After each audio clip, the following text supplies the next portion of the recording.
when your life is placed in danger, whether as a civilian or a police, you have the right to defend.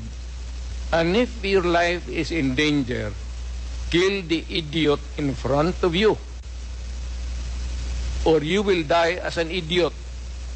At yung criminal, malayang must have the satisfaction of doing his thing. Okay. Yun po ba, as a lawyer, yun po yung inyong alam tungkol doon sa elements ng self-defense?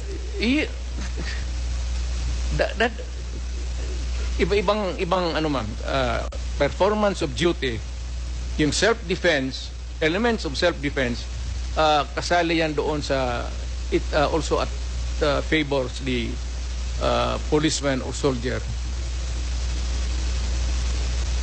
Isa lang ang standard niyan, ma'am. Are you in danger of losing your life in front of a person, whether really criminal or your enemy? Galit mo. And there's a confrontation, a violent activity ensues. And if your life is in danger, put the idiot down. Rather mamatay ka. Ano ba itong buhay na ito? Okay. Magdrama ba tayo? Thank you po, Mr. Chair.